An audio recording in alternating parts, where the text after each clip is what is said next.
Students, आज हम शुरू कर रहे हैं amended cash book and bank reconciliation statement. हम पहले ही वीडियो में बता चुके हैं कि हम बैंक रिकंसिलिएशन में 3 मेथड से हिसाब को देखेंगे।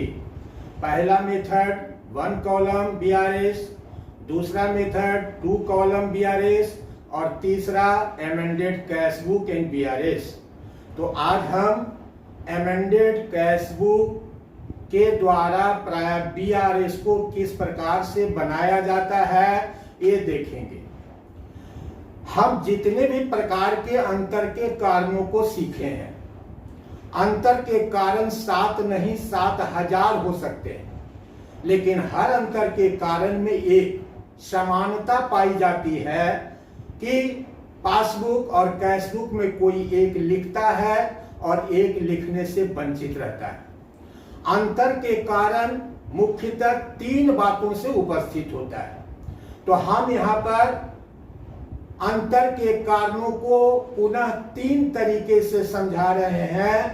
अंतर के कारण किस प्रकार से उत्पन्न होते हैं, तो उसके 3 कारण हैं। पहला कारण due to lack of information, सूचना के अभाव में। हम पिछले वीडियो में देखे हैं कि बैंक कब भी कोई काम करता है, बैंक को इंटरेस्ट लेना और देना हो, बैंक कमीशन लेती है, कोई कस्टमर हमारे खाते में आकर रुपया जमा कर देता हो, तो हम क्या देखते हैं कि पासबुक तो अपने को लिख लेता है, लेकिन इसकी सूचना कैश बुक को नहीं देता है, जिसके चलते कैश बुक लिखने से छूट जाता है, जिसके चलते यह अंतर के कारण के रूप में उपस्थित होता है। दूसरा है ड्यू टू एरर्स। एरर्स का मतलब अशुद्धि होता है, जिसका प्राय रेक्टिफिकेशन ऑफ एरर्स में बहुत ही गहनता पूर्वक जिक्र किया जाएगा। अर्थात वैसे विद्यार्थी जिसको रेक्टिफिकेशन का ज्ञान नहीं, सही रोजनांचे का ज्ञान नहीं है, तो प्राय एरर्स को करने में परेशानी हो सकती है। लेकिन हम यहाँ पढ़ा रहे हैं ड्यू टू एरर्स। एरर्स क्या है? गलतियां हम कितने प्रकार से करते हैं। जैसे हमने कोई चेक इशूट किया, तो चेक इशूट करते के साथ कैश बुक में लिख लेना चाहिए था, पहले बता रहे थे, लेकिन किसी कारणवश वह कैश बुक में लिखना ही छूट जाता है। That is in kinds of errors. यह अशुद्धि है। इस प्रकार से छूटना एक प्रकार का भूल कहलाता है। तो ऐसे कई एरर्स हमारे सामने उपस्थित होता है। जैसे हमने 500 रुपए का चेक जमा किया और गलती से हमने इस चेक के जमा को कैश बुक में 5,000 लिख दिया, तो 4,500 अधिक लिख देना, यह भी एरर्स कहलाता है। अर्थात ऐसे एरर्स भी प्राय BRS बनाने के क्रम में मिलते हैं, जिसका भी समाधान हम करते हैं। तीसरा है नेचुरल कॉजेज, स्वाभाविक कारण।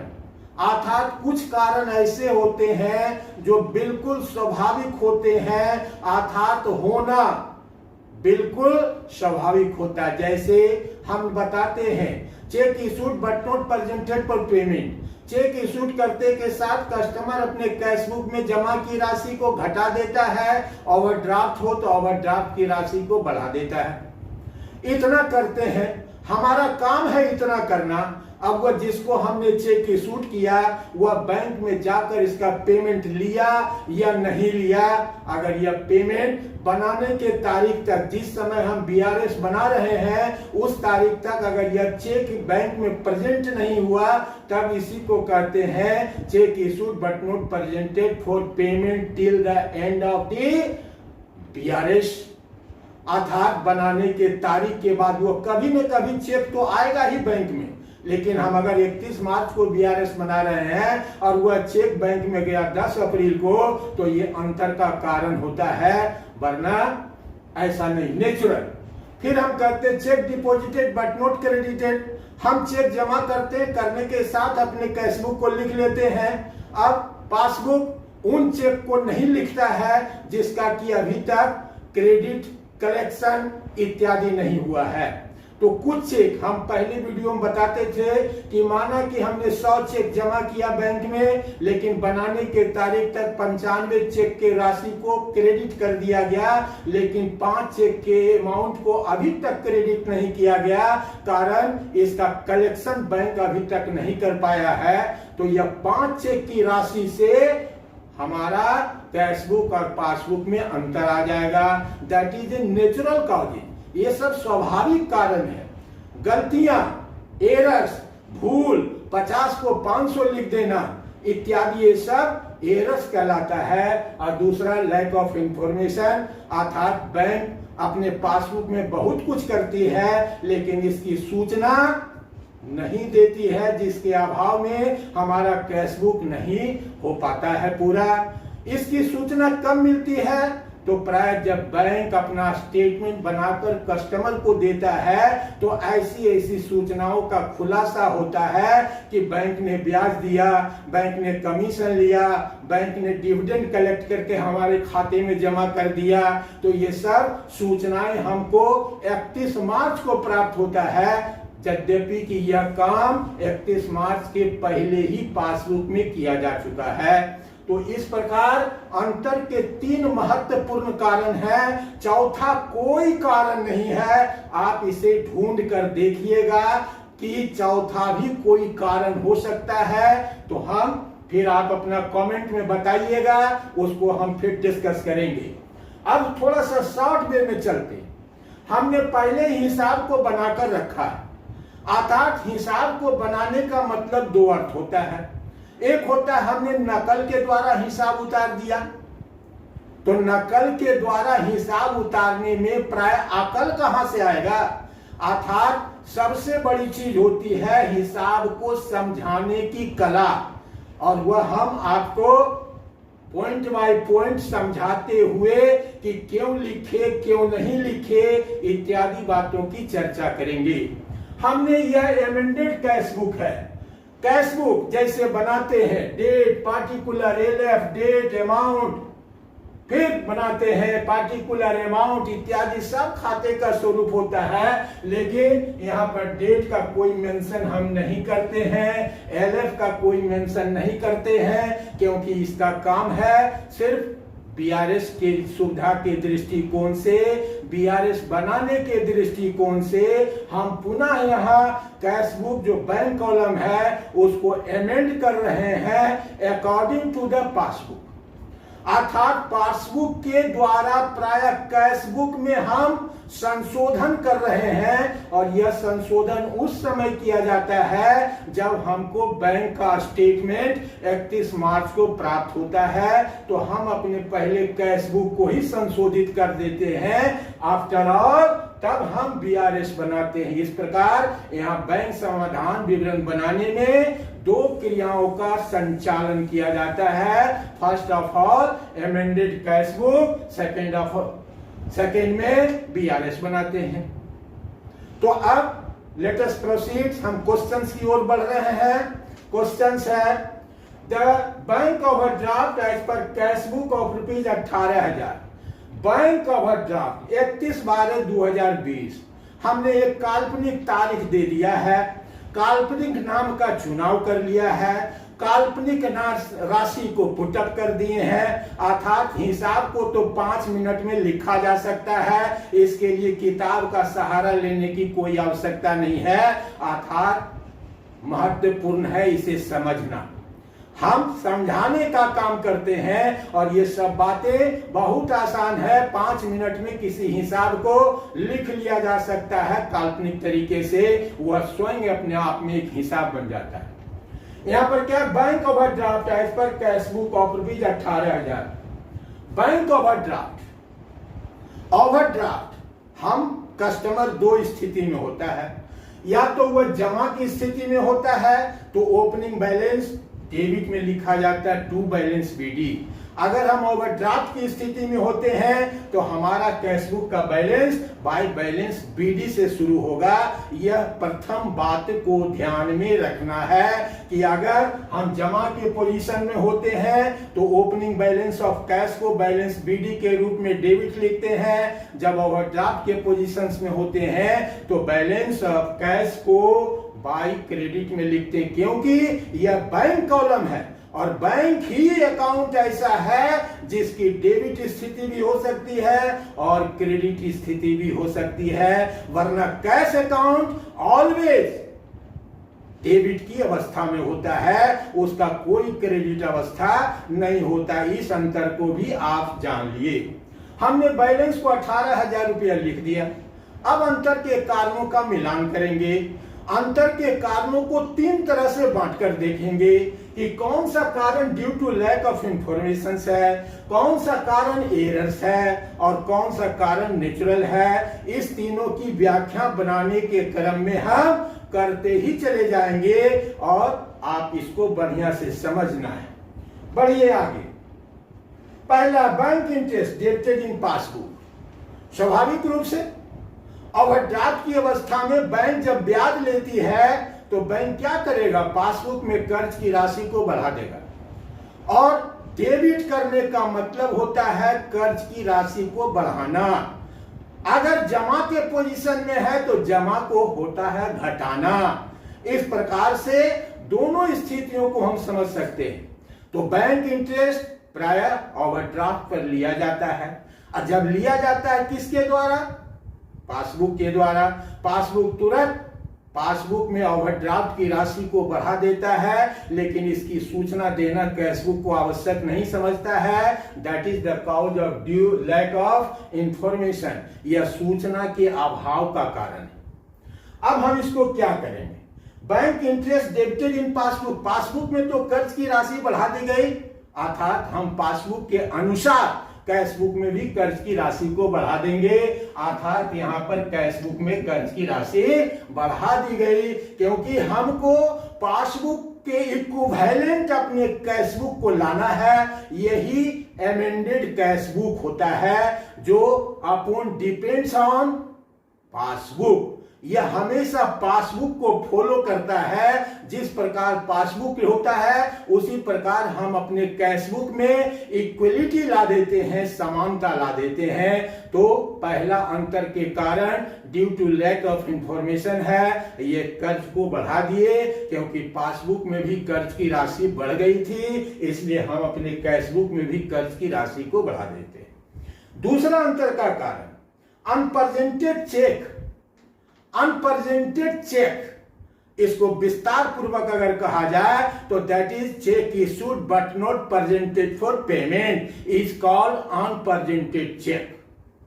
ये नेचुरल है, नेचुरल काउज है, अर्थात जितने भी नेचुरल काउज है उसका बीआरएस में एड और लेस किया जाएगा। इस कैशबुक में प्राय 2 ही चीजों का डेबिट और क्रेडिट लिया जाएगा, एक due to lack of information और दूसरा एरर्स, और तीसरा जो नेचुरल काइंड्स ऑफ काउज है उसको हमेशा बीआरएस में प्रयोग करते हैं, इसलिए यह कैशबुक का हिस्सा नहीं है। इसको आगे बढ़ जाते हैं, हम इसको बीआरएस में समझेंगे, फिर एक बार इस पर चर्चा करेंगे, अन्यथा बीआरएस को भी समझते जाइए।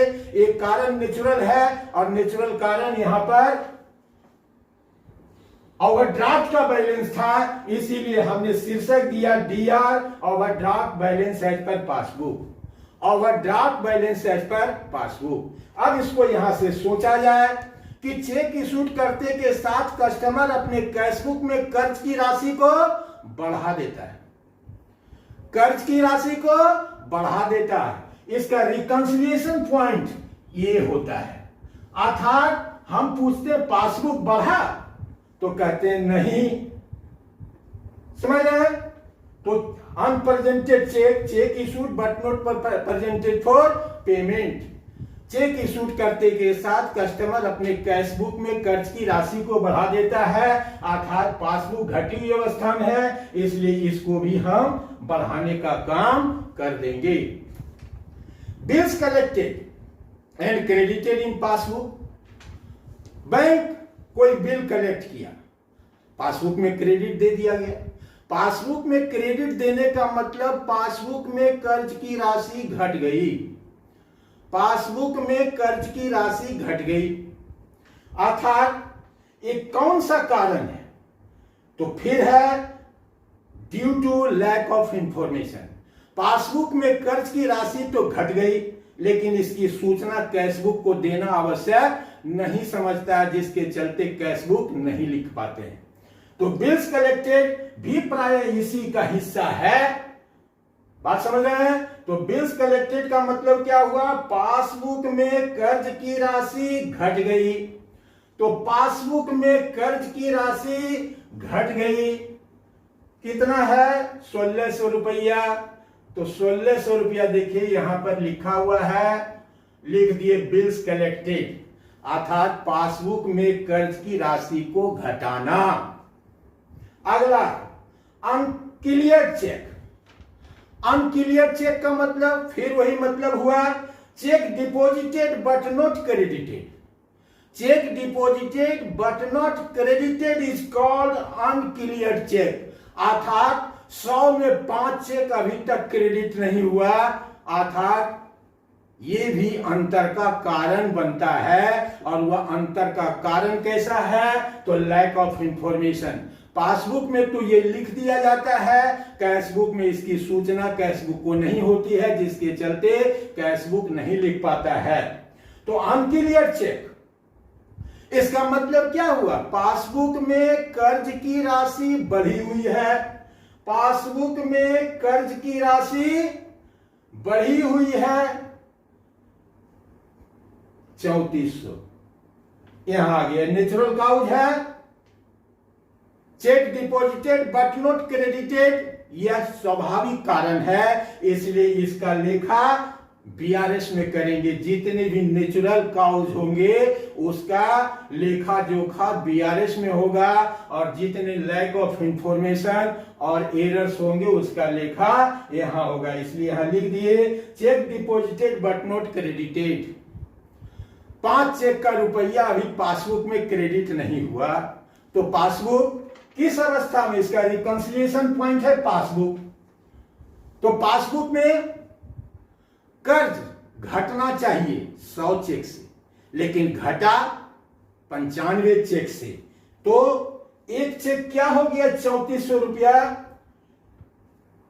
3400 रुपया टोटल 5 चेक का ही तो हम एक कल्पना के स्वरूप बोल रहे हैं कि 5 चेक का रुपया 3400 हुआ, तो 3400 को भी हम यहां पर घटा देंगे, क्योंकि रिकंसिलिएशन पॉइंट यहां पर है। हमारा कैशबुक घट चुका है 100 चेक से, पासबुक घटा अभी तक 95 चेक से, इसलिए 5 चेक को और यहां पर घटा देंगे, क्योंकि पासबुक अभी तक 5 चेक से जमा की राशि मींस कर्ज की राशि को नहीं घटा पाया है। Cheque of Arun trader dishonour. कोई अरुण ट्रेडर था जिसका चेक हमको मिला था, हमने उस चेक को बैंक में जमा करा दिया। अब वह चेक जमा हो गया, अति डिजॉनर हो गया। तो हम बार बार कहते हैं कि डिजॉनर हमेशा बैंक में ही होता है, कैशबुक में कभी डिजॉनर नहीं होता है। जब डिजॉनर होता है तो पासबुक कर्ज की राशि को बढ़ा देता है, पासबुक कर्ज की राशि को बढ़ा देता है, लेकिन इसकी सूचना कस्टमर को देना आवश्यक नहीं समझता है। That is a lack of information. तो क्या हुआ? चेक डिजॉनर पासबुक में कर्ज की राशि बढ़ गया, कैशबुक किस स्थिति में? घटी हुई स्थिति में है, अर्थात कैशबुक को भी बढ़ाना होगा। या दूसरे शब्दों में कहिए तो हम इस प्रकार से चेक डिजॉनर, देखिए यहां लिखा है चेक डिजॉनर। चेक डिजॉनर समझ गए? Check issued but not entered in cash book. Check issued करते के साथ कस्टमर अपने कैशबुक में कर्ज की राशि को बढ़ा लेना चाहिए, लेकिन कभी कभी ऐसा होता है कि हम चेक तो काट कर दे दिए किसी को, लेकिन अपने ही कैश में लिखना भूल जाते हैं। That is a kind of errors. ये एरर्स है, नेचुरल नहीं है। इसीलिए यह भी प्राय एमेंडेड कैश बुक का हिस्सा होगा और इसको लिखेंगे किस प्रकार से, चेक इशूड। हमने कैश बुक नहीं लिखा, इसका मतलब पासबुक नहीं लिखा, ऐसा तो नहीं हो सकता है। अर्थात चेक इशूड वहां प्रेजेंट हुआ, पासबुक ने उसका भुगतान किया होगा। तो चेक इशूड करने से क्या हुआ, पासबुक में कर्ज की राशि बढ़ गया, पासबुक में कर्ज की राशि बढ़ गया। तो यहां पर हम अपने कैश बुक में भी कर्ज की राशि को बढ़ा देंगे। चेक इशूड 600 रुपया बढ़ा दिए।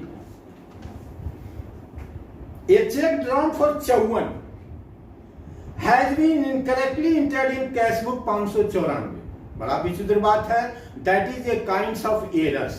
हमने 54 रुपये का चेक लिखा और गलती से हमने अपने ही कैश बुक में 594 रुपया लिख दिया। That is a kinds of errors। अर्थात ये भी कैश बुक में ही एडजस्ट किए जाएंगे। तो अंतर कितने का, चेक ड्राउन 54, तो पासबुक ने तो 54 के हिसाब से काम किया और हमने कैश बुक में क्या किया, 594। दैट मीन्स 540 रुपये का अंतर हो गया। ये अंतर के कारण क्या हुए कि पासबुक 54 रुपया से और हम अपने कैश बुक में क्या किए, कर्ज की राशि को 594 रुपया से बढ़ा दिए। तो कैश बुक 540 रुपया से कर्ज के रूप में अनावश्यक बढ़ गया। अर्थात हम अपने कैश बुक को संशोधित करेंगे तो कर्ज की राशि को 540 से घटा देंगे। आगे, a check of ₹115 has been entered as a receipt in the cash book instead of payment। अर्थात एक पेमेंट की राशि 150 था, लेकिन गलती से हमने कैश बुक में इसे रिसिप्ट के रूप में लिख दिया। That is A kinds of errors. यह एरर्स कहलाता है, शुद्धि कहलाता है। जितने भी एरर्स होते हैं उसका एडजस्टमेंट एमेंडेड कैश बुक में किया जाता है। अब देखिए क्या हुआ, cheque 150 entered as a receipt in cash book, receipt के रूप में हमने लिख दिया। इसका मतलब है कि हमने कैश बुक में कर्ज की राशि को घटा दिया, जबकि यह पेमेंट का था। अर्थात कर्ज बढ़ना चाहिए था और हमने क्या किया, घटा दी। इसलिए क्या करेंगे, कर्ज को बढ़ावेंगे। कर्ज जहां 150 से बढ़ना था, हमने उसको रिसिप्ट मान दिया, तो वह कर्ज 150 रुपया इधर लिखा गया, घट गया। इसीलिए जब हम इसको कर्ज की राशि को बढ़ावेंगे अकॉर्डिंग टू द पासबुक, हम अपने कैश बुक का संशोधन करेंगे तो डबल अमाउंट से एक डेबिट लिखने के कारण 150 और एक क्रेडिट न लिखने के कारण 150, अर्थात टोटल अमाउंट 300 रुपया से कैश बुक में कर्ज की राशि को बढ़ाया जाएगा। That is double amount of ₹150। ये सब रेक्टिफिकेशन का हार्ड प्रॉब्लम है। जब हम रेक्टिफिकेशन ऑफ एरर्स पढ़ाएंगे तो ऐसे ऐसे अशुद्धियों का आसानी पूर्वक आप सुधार कर सकते हैं। अभी तो हम बैंक रिकंसिलिएशन को एंड की स्थिति में ले जाना है, इसीलिए हम इसको भी छोड़ना नहीं चाहते थे कि हम amended cash book and BRS का भी काम कर दें। तो समाप्त हो गया, सब कुछ हो गया। अब हम कैश बुक को जोड़ते हैं। जोड़ने के बाद एक बैलेंस इधर निकलता है, ये सीडी बैलेंस है जिसको ट्रांसफर कर देते हैं बीडी बैलेंस में। अर्थात हम आज भी कर्ज की स्थिति में, अगर यह बैलेंस बीडी डेबिट में होता तो हम जमा के पोजीशंस में होते, लेकिन आज भी हम उसी पोजीशंस को होल्ड करते हैं जिस पोजीशन से हमने चला था। ओवरड्राफ्ट से चले थे, ओवरड्राफ्ट में ही है।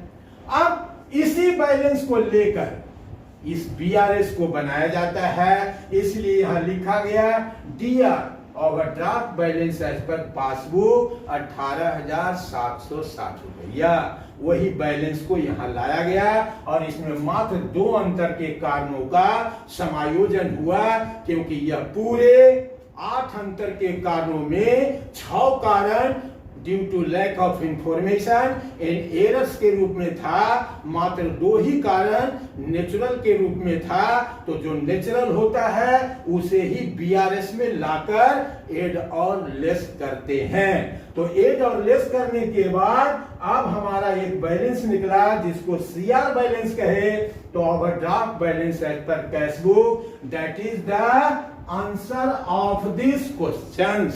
इस प्रश्न का यही उत्तर है। तो बच्चों समझते हैं कि आप बिल्कुल अच्छी तरह समझ गए होंगे। अगर नहीं समझ पाए हैं, नहीं समझने के पीछे एक कारण भी हो सकता है कि आप पिछले वीडियो को नहीं देखे हो, तो इसको अच्छी तरह समझने के लिए पिछले वीडियो को देखिए। साथ ही साथ जो एरर्स का कारण है उसके लिए आपको रेक्टिफिकेशन ऑफ एरर्स का ज्ञान होना चाहिए, ताकि हम बढ़िया से बढ़िया उसको एड और लेस दे सकें। कब डबल अमाउंट का प्रभाव होता है, कब सिंगल अमाउंट का प्रभाव होता है, ये सारी बातें रेक्टिफिकेशन ऑफ एरर्स नामक चैप्टर में की जाएगी। तो बच्चों आज हमारा बीआरएस के कुल आज 5 वीडियो हुआ। अगर बीआरएस को पूरी तरह समझना चाहते हैं तो from first video to 5 video आपको देखना ही होगा, और देखने के बाद आप स्वयं जज करें कि यह समझाने का तरीका क्या अंतहीन है, मीन्स इसके आगे कुछ भी नहीं है। अर्थात बीआरएस बनाना आपके लिए इतना आसान हो जाएगा जिसकी कल्पना शायद एज ए स्टूडेंट आपने भी नहीं किया होगा। अर्थात अब हमको फीस लेने की बारी है, तो फीस के रूप में आप लाइक शेयर एंड सब्सक्राइब अवश्य करें और वीडियो को बार बार देखें, ताकि बीआरएस के होल कंसेप्ट आपको समझ में आ जाए। तो आज के लिए इतना ही, मिलते हैं नेक्स्ट वीडियो में।